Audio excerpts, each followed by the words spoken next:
Good evening students. इस video के अंतर्गत हम लोग कुछ विभक्तियों के अनुवाद के विषय में जानकारी प्राप्त करें।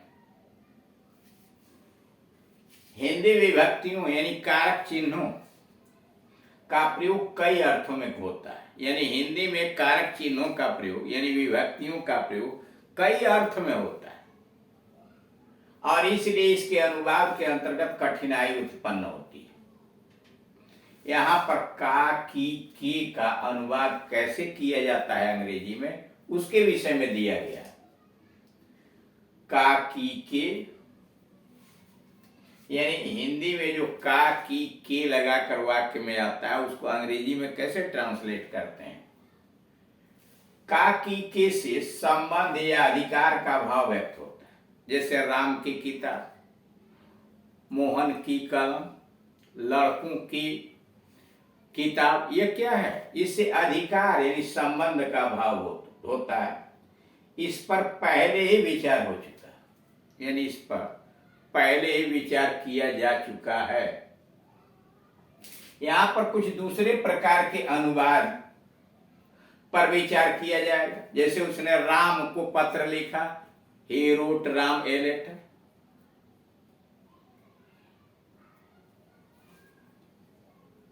रूल नंबर 1 यानी जो दूसरे प्रकार के प्रयोग हैं उसमें रूल नंबर 1 क्या है? कुछ वाक्यों में व्यक्तिवाचक संज्ञा यानी हिंदी के कुछ ऐसे वाक्य आते हैं जिसमें व्यक्तिवाचक संज्ञा यानी प्रॉपर नाउन, राम श्याम मोहन, धन, का, की, के धन संज्ञा का प्रयोग होता है। कुछ ऐसे वाक्य आते हैं हिंदी में जिसमें प्रॉपर नाउन आता है और धन, का, की, के आता है और तब संज्ञा आता है, जैसे प्रॉपर एडजेक्टिव प्लस नाउन। अब उसे प्रॉपर एडजेक्टिव बन जाता है। जैसे यह फ्रांस का फैशन है, यह फ्रांस का फैशन है, तो फ्रांस का एक में मिलाएंगे तो वह क्या हो जाएगा? वह एडजेक्टिव का काम कर देगा और उसके बाद फैशन नाउन हो गया। तो इसीलिए लिखा है प्रॉपर एडजेक्टिव धन नाउन। और हिंदी में व्यक्तिवाचक संज्ञा यानी फ्रांस हुआ, धन, का, की, के हुआ और तब फैशन संज्ञा हुआ।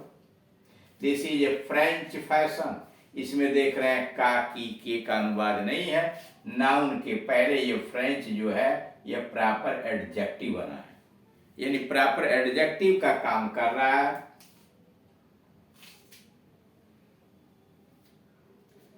दूसरा, यह जर्मनी की शराब है। This is a German wine, this is a German wine. यह जर्मन क्या है? यह एडजेक्टिव का काम कर रहा है, प्रॉपर एडजेक्टिव, और वाइन नाउन है। तीसरा, यह भारत का दल है। This is an Indian team, Indian, this is an Indian team. अब यहां इंडियन कहां से बना है? इंडिया से। और ये एडजेक्टिव प्रॉपर एडजेक्टिव का काम कर रहा है। ये रूस के वैज्ञानिक हैं, ये रूस के वैज्ञानिक हैं। दे आर, ये हैं Russian, they are Russian scientist, they are Russian scientist. Note, proper adjective बदल जाता है। कह रहा प्रॉपर एडजेक्टिव बदल जाता है। प्रॉपर एडजेक्टिव में जैसे यहां आया था ना फ्रांस का फैशन, यह प्रॉपर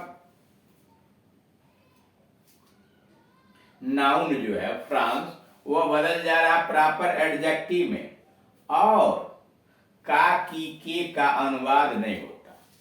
यानी प्रॉपर नाउन जो आ रहा है इसमें फ्रांस, जर्मनी, भारत, यह प्रॉपर एडजेक्टिव में चेंज कर दिया जा रहा है और का, की, का अनुवाद ही छोड़ दिया जा रहा है। नोट यानी रूल नंबर 2, रूल नंबर 2, कुछ वाक्यों में धातु धन, ने, धन, का, की, के धन संज्ञा का प्रयोग होता है। कुछ वाक्य ऐसे आते हैं जिसमें धातु यानी क्रिया में ने लगा रहता है।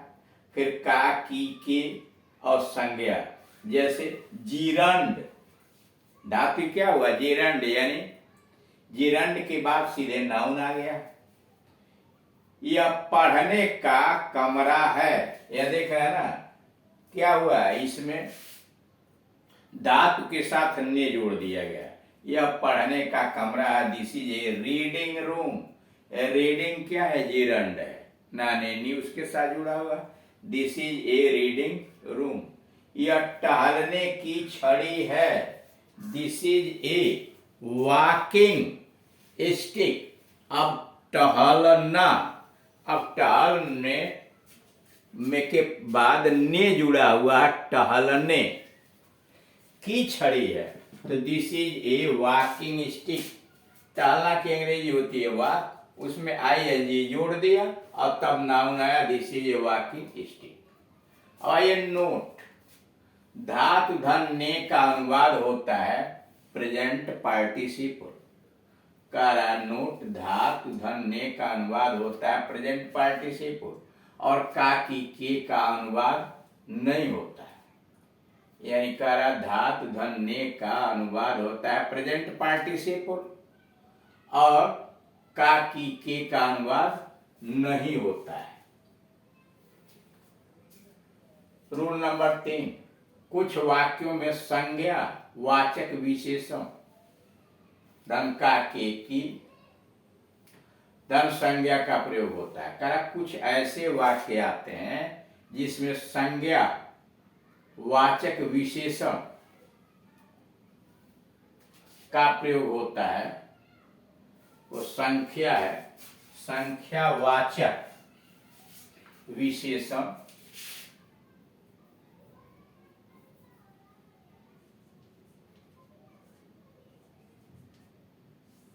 संख्यावाचक विशेषण धन का की के, फिर धन संज्ञा का प्रयोग होता है।